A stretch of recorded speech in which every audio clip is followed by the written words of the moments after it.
Para estimar el impacto económico que podría tener este tema en España, habría que hacer varios supuestos.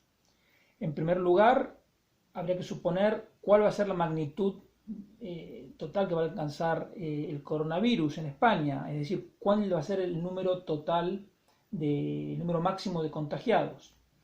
También habría que hacer un supuesto sobre cuánto va a durar. Es decir, una cosa es que se alcance el máximo de contagiados en 2 semanas y otro que se alcance el máximo de contagiados en 2, 3 meses. Y también habría que hacer un supuesto acerca del ritmo al que se produce la mejoría. Porque cuanto más lento sea ese ritmo de mejoría, mayor será el daño en la confianza de los consumidores. Evidentemente, se pueden hacer un montón de escenarios distintos según cuáles sean los supuestos que cada uno elija, y la verdad que en este momento no tiene sentido apostar por la mayor probabilidad de ocurrencia de uno u otro escenario, mucho menos porque en esta etapa inicial incluso los médicos están todavía buscando respuestas, por lo tanto no tiene ningún sentido que yo apueste sobre un escenario u otro. Pero sí sabemos que el coronavirus está provocando cambios de actitud derivados de la caída de la confianza, tanto en consumidores como en empresarios. Una manifestación evidente es lo que les decía de que se hayan agotado los stocks de mascarillas, un producto que normalmente uno no compra en su vida y ahora se han agotado. Entonces ahí las ramificaciones son múltiples, pero no todos los impactos son negativos. Por ejemplo, si quien canceló un viaje para viajar a China o viajar a Italia, el dinero que iba a gastar en el viaje se lo gasta en España, en cine, en ropa, en restaurantes, lo que sea, incluso podría haber un impacto levemente positivo, porque si bien por un lado perderían agencias de viaje, compañías aéreas, etcétera, por otro lado se compensaría con un beneficio inesperado que tendrían las empresas receptoras de ese gasto. Eso a su vez, menor gasto en el exterior, mayor gasto interior, fortalecería las cuentas exteriores de España, cosa que es bienvenida, al menos mientras España tenga una deuda exterior tan grande como la que tiene. Pero también esto puede ser una moneda con otra cara, que es la siguiente, que así como hay gente que deja de viajar a Italia porque lo ve como un sitio de riesgo, también habría quien podría ver a España como un lugar de riesgo en la medida en que se multipliquen los casos de contagiados por coronavirus. Entonces, esto sí podría resultar potencialmente muy dañino, porque tengamos en cuenta lo siguiente: en los últimos 3 años, en cada uno de los últimos 3 años, los turistas del exterior contrataron en España 224 millones de pernoctaciones. Para que te des una idea, los turistas del exterior durante 2019 gastaron más de 92.000 millones de euros en España. Es una cifra enorme, equivale a más del 7% del PIB.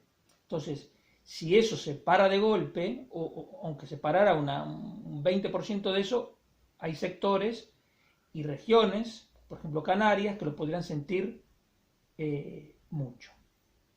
Pero también, como te decía antes, hay otros efectos que son positivos. Por ejemplo, el precio del petróleo se ha desplomado y España es un país que compra todo el petróleo que consume. Si, digamos, en el 2020 el precio del petróleo podría ser el más barato desde 2016. Porque, de hecho, el precio que tenemos en este momento, el promedio de febrero, es el más bajo en 2 años. Pero luego siguió cayendo, porque el dato de los últimos días de febrero es más bajo que el promedio de febrero. Si se quedara más o menos en estos valores, que es lo que está anticipando el mercado de futuros, España se podría ahorrar unos 7.000 millones de euros. Como te dije antes, nos serviría para fortalecer las cuentas exteriores y además también para mantener muy baja la inflación, porque cuando baja el petróleo, baja la gasolina y es un componente muy importante del IPC. Y eso, a su vez, es importante para sostener el valor, el poder de compra de los salarios y pensiones.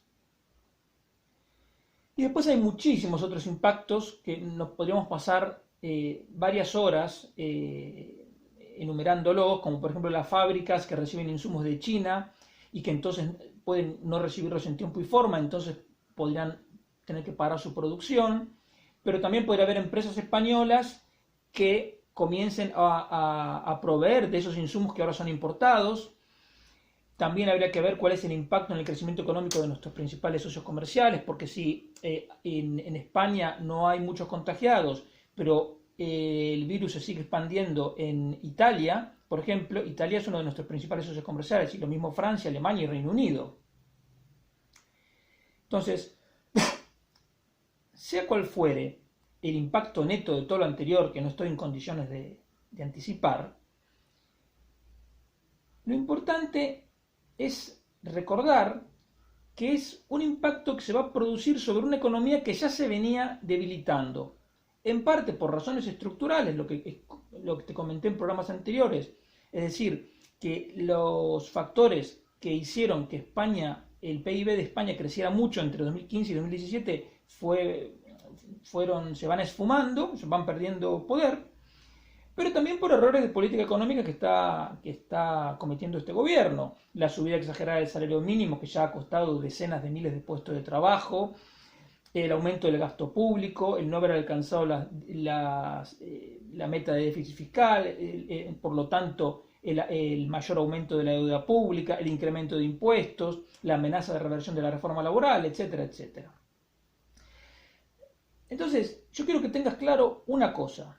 Al menos de momento, el trío que conforman Pedro Sánchez, Nadia Calviño y María Jesús Montero es potencialmente mucho más peligroso para la economía española que lo que puede hacer el coronavirus.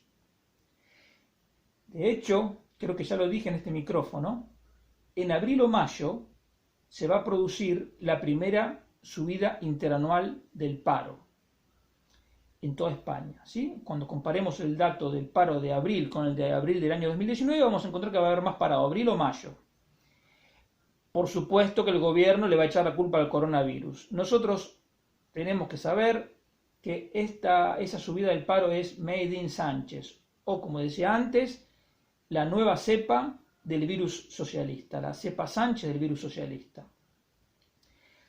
Y para darte un número concreto y mojarme de alguna manera, antes de la irrupción de esta enfermedad, la idea era que el PIB pasara de crecer alrededor del 2%, que creció el año pasado, a cerca del 1,5%. En la medida que esta cuestión del coronavirus se prolongue, no sorprendería que el crecimiento sea más cercano al 1 que al 1,5%. Todo sujeto a los supuestos que dije antes, a ver, y sobre todo a ver cómo responde el gobierno. Pero esperemos que esta vez, al menos, el gobierno socialista no intente recuperar la economía con un plan E, porque eso sería otra vez complicar las cosas más que arreglar.